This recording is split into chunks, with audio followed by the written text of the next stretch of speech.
Hello, beautiful listeners. My name is Kyle Ott, of course, if this is your first time. If this is not your first time, welcome back to Magic Stew. As this is said right here, we're doing When Good Drafts Go Bad. This is part of our Draft Bootcamp program, which is designed to help you get a little better at Limited. So, I didn't get any feedback on the webcam versus no webcam thing, so you get to look at my ugly mug a little bit more. It's not so bad. And if it is bad, tell me in the comments. I might ignore you, I might not. Just kidding, I listen to you guys. All right, so we're talking about when good drafts go bad. This happens a lot. It happens to me sometimes too. It happens to a lot of experienced players sometimes as well. Like if you've ever watched Pro Tour coverage, I'm sure you can see somebody who, drafts 3 black cards. This actually happened in the Ixalan Pro Tour. I think it was Mike Siegrist who drafted 3 black cards. No, Brad Nelson. It was Brad Nelson. I remember now. Dun-dun-dun. We did it. Draft 3 black cards and then immediately just gets cut out of black. Sucks. And at that point, he had 3 really good black cards, and he drafted a couple more black cards. So he had he was 6 or 7 picks deep. And that doesn't sound bad, but when you lose 7 out of your 45 picks, it's not going very well. This has happened to me a bunch of times where I thought something was open, and somebody switched into that color, and I just got crushed on both sides. This happens sometimes when you read the table incorrectly. But like anything in Magic and in life, you need to learn how to handle a situation that's gone completely sideways. And today, we're going to be talking a little bit about that. So, the first thing that we need to talk about, and I have to move this again, because I forget that when I have this screen up, you can't read the writing on the top of it. So the first thing that we need to do is admit that there's a problem, and you have to resolve to do something about it. This is a mistake that I see a lot of newer to moderate experienced players or people who have been playing the game a long time and aren't very good at it. I'm going to tilt this down just a little bit. It's too much headroom. Can you tell I worked in a broadcast studio? But like I said, this is something that I see a lot of new to moderate players or people who have been playing a long time and are kind of stuck in their ways do. They're like, oh, no, I just didn't get past anything good. It's not my fault. There's a problem. Admitting that your deck is bad is the first step to actually making it better. If you drafted 7 blue cards in pack 1, 2 blue cards in pack 2, and then you don't see any blue the rest of the draft, and you're a little deep, you've wasted, 9, 10 picks, and you need to actually work to correct that problem. So admitting that there's a problem with the deck is literally the first and most important step. I know that sounds really self-explanatory, but I see this a lot, again, in players who are new to moderate levels of experience. They don't realize that draft is sometimes making the best of a bad situation, or players who are stuck in their ways who don't want to admit that they have done something wrong down the line that's caused the draft to go poorly for them. So again, admit that there's a problem, resolve to do something about it. This is the only way that you're going to make your deck better. Limit yourself would be the first thing that I would recommend. There's a tendency to, when things go poorly, I'm just going to take as many colors as possible and then play all of my good cards. And there is some merit to that strategy, particularly if all of the cards you drafted originally are super bad. But again, there's an argument to be made for consistency over power. A lot of times, for example, when draft is about curve, essentially. A lot of times draft is about curve. If I have a deck that is very low in power level, but I go 2-drop, 3-drop, 4-drop, and overwhelm you before you cast your really good spells, I win, right? It doesn't matter that I don't have, a bomb planeswalker or an amazing set of combo engines in Limited to sort of generate all this value. You're dead because I was able to go 2-drop, 3-drop, 4-drop, or sometimes you just go 2-drop, 2-drop, 2 more 2-drops, kill spell, something along those lines. And you're going to do that the most consistently when you play 2 colors because, again, you're going to have an easier time drawing your mana because you're only playing 2 colors. You're going to have, basically, again, a greater level of consistency. 2 colors is sometimes just sort of necessary. I focused a little bit on this. I misspelled manner instead of mana curve. Wow. Somebody needs to give me a proofreader. But you need to focus on your mana curve. This is another big concept of draft that I think a lot of newer players struggle to understand. is that you really want to be doing something every single turn of the game if possible. With the exception of turn 1, sometimes if you have like a really great 1-drop, awesome, but most of the time in limited 1-drops are pretty bad. But you want to be able to go, I did something on turn 2, I did something on turn 3, I did something on turn 4. This efficiency, both in what you're doing with your mana and what you're doing every turn, a lot of times can result in you getting wins that you normally wouldn't get. And again, you can see here that I focused on vampires in Ixalan draft. In my opinion, that is one of the most, if not the most, consistent deck in the format. And again, 2 colors, but it really is all about, get that early play on turn 2, transition into a value creature on turn 3, and then just keep going up, up, and up.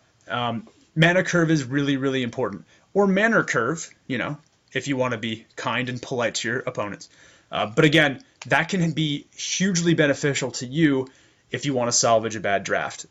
So a lot of times if you're like, rather than take speculative picks, or even you might pass up powerful cards in another color, or even in your own color to make sure that your mana curve is very strong, and I would recommend that. The next thing that you want to do is actually look for value cards that can be played regardless of color. You can see that I've selected a wide swath of cards here. I know, first off, we'll start with Moaning Wall. I know that you're not always going to be able to cast a black 0/5 wall in your like white-green limited deck, but it does have cycling, and sometimes you're just short on playables, or sometimes you actually did manage to luck out and get a really good card that you would like to draw, and having a 2-mana cycling card is fine. This is something that I've done in my own personal experience. I drafted a very poor deck. I realized I had like 2 or 3 really good bombs that were played in my 2 of them in my color. One of them was not, but I had splashed for it, and I realized I'm like, my games are going to be me trying to draw those 3 cards and hopefully win. And so I actually did play 2 or 3 off-color cycling cards, and it actually did wind up winning me the game. And winning that tournament because I was able to draw into those cards. So this is something to be on the lookout for. Pirate's Cutlass, another great example. This is colorless, which is amazing. It makes your creatures bigger, which means that you can do a little more in combat than you would normally be able to do, which is great. It synergizes with pirates if you happen to be in those colors. And again, because your draft went poorly and you might not be in the color of your first 2 picks, or your first couple picks, or you might be looking to grab pirates down the line. Pirate's Cutlass is really great. Scion of Ujin is also pretty good. It wasn't as good in Iconic Masters as it was in the Dragons of Tarkir, which is where I drafted this card quite a bit. Especially when signals were unclear, I was like, my deck needs a finisher. This is a 6-mana 4/4 flyer. I'm almost always going to play a 6-mana 4/4 flyer anyway, and this can just be cast in any deck. So that's pretty good as well. So prioritize cards that can be played regardless of color, because at the very least, especially early on, if you recognize that you have a problem, at the very least you can play them. Even if they're like, quote unquote, below power level, you'll know that those cards will have a place in your deck. And again, that goes to the consistency of it. You know that you'll have consistent amount of playables, and that's going to be nice. Grab mana fixing and acceleration when you can find it. This is super huge. Again, going back to curve, going back to splashing for bombs, you really can't do that unless you've got mana fixing and acceleration. And if your draft is going poorly, these can be the kinds of things that you want to prioritize. So for example, I chose Manalith from Hour of Devastation. I loved that card if my draft was going super poorly, because a lot of times I could get it late. And I realized I was like, oh crap, I'm in 2 colors, but I have like a really good card that I want to splash to make my deck a little better. I was like, I've got a couple cyclings, I've got a Manalith, awesome. Throw it together, and that became a potential game plan for a deck that didn't have one, which is really great. Attune with Either as well. It's a fantastic card in Standard, but it's also pretty good in Draft. If you have to splash for a couple removal spells because you didn't get any in your color, which is obviously a huge glaring weakness, or if you're splashing for a bomb, or if you realize that your deck's just gonna have mana problems because you just have a bunch of 4, 5s, and 6 drops, then a card like Attune with Either, or even Guardian Idol, is going to be very, very good. I chose Guardian Idol from the Iconic Masters draft. That was a card that I played a lot of in Iconic Masters draft because it was great. A lot of times I wanted to accelerate out really good cards, especially if my draft was not going very well. So again, prioritize mana fixing and mana acceleration when you can get it. It's super, super important to do that. Take risks. Obviously, this is one of the more difficult things to do, I think, if you're a new player and you're like, crap, my draft went super, super horribly. But it is very, very important sometimes to take a risk because otherwise your deck might just suck anyway. If it's going to suck, might as well go big while it sucks. You know what I'm saying? Um, I'll give you a little bit of anecdotal evidence. I am playing in an Hour of Devastation Amonkhet draft. I have decided to play white-green, which is not a color combination that I liked a whole lot, but I got forced into it. I didn't have a lot of 2-drops, which was not good. Obviously, that's a very aggressive format. I did, however, manage to have a lot of mana fixing and mana acceleration in the form of Oasis Naturalist and Manalith, and I managed to get a third pick Bantu's Last Reckoning, and I ran it. I ran a double black spell in a green-white deck, and I played 17 lands, I played 2 swamps, I played a Manalith, and all of my Oasis rituals. I think I wound up having 5 black sources to cast Bantu's Last Reckoning, and Bantu's Last Reckoning actually wound up winning that draft for me. I realized that this card could make or break my deck.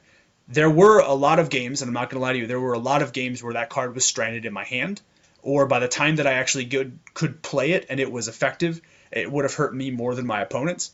But I realized that there were going to be more times where that card was beneficial to me, and it was worth the risk of diluting my mana base with mana I didn't necessarily need, and prioritizing cards like Manalith so that I could cast a spell that would potentially win the game. And it wound up working exactly that way. And sometimes you're going to find bombs that are like this. For example, if you're playing in, let's say, like a blue-red deck, and you wind up opening a Scarab God, and you're like, my deck's terrible, you know that maybe you want to grab the Scarab God and something like Traveler's Amulet or Manalith to help you actually cast those bombs. Ixalan does have a little bit of mana fixing, especially in green, but with Explore as well, you can potentially reach out, draw some extra cards off the Explore, and hopefully find those bombs or find ways to cast those bombs as well. So sometimes it's just really important to take risks, especially if your draft is going super, super poorly. I would highly urge that. This can be very difficult if you're new at drafting, but again, if you see something that you realize, hey, my deck is going to be, SOL if I don't get something really good, then again, go big or go home, especially if you're trying to win and trying to make the best of a bad situation.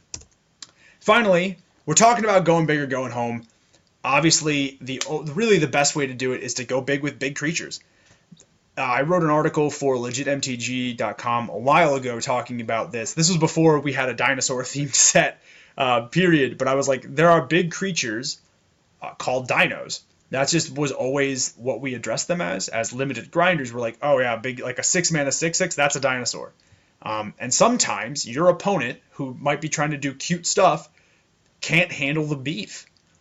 This is another reason that it's really important to draft mana fixing and mana acceleration, because sometimes you're just going to take every, vanilla 5-mana 5/5, or, in Colossal Dreadmaw's case, a 6-mana 6/6 with a little bit of upside, or Wayward Giant's case, a 5/4 or 4/5 for 5 that has a little bit of upside. You'll take all of those cards, as many of those cards as you can get your hands on, and as much mana fixing as you can get your hands on, and you're just going to go big.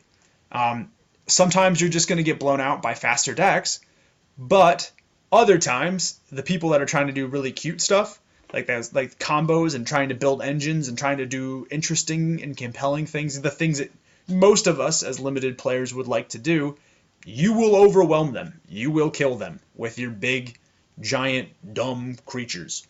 It's awesome. This has happened to me a bunch of times. I used to do this in Innistrad draft if things got really, really bad.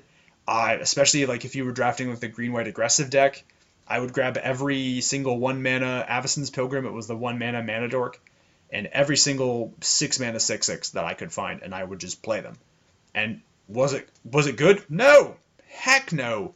But did it do the trick sometimes because my opponent wasn't prepared for me to accelerate out a 6/6 by turn 3?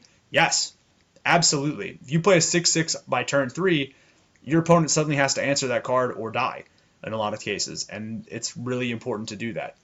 Again, it's not an ideal strategy, but as with all things, when you're trying to salvage a bad draft deck, you're just trying to make the best strategy for the situation that you found yourself in. And that's really it, folks. It's a very short presentation today. I know we usually do longer ones for Draft Boot Camp. If you have a list of cards that you like to draft that have saved you a bunch of times, please put it in the comments below. I'm interested to see what everyone else has to say. Balls Hang Solo, our most active subscriber. I'm talking to you, man. Hit me up. Hit me up with your best, your best cards that you use to do it. Maybe you're not a drafter. Hopefully you're a drafter. If you are, please hit me up with it. I mean, I talk about Manalith all the time. I love that card. The card saved me a bunch. Oasis Naturalist has saved me a bunch. Pirate's Cutlass has been key to a couple of my draft decks that, frankly speaking, probably shouldn't have. Abattoir Ghoul, that was classic Innistrad draft. Also real good. But like I said, please, in the comments below, talk to me about the cards that you have found successful in helping you make the best of a bad situation. Until next time, folks, I'm Kyle Ott. This has been Magic Stew's Draft Boot Camp, and I will see you next time. Peace!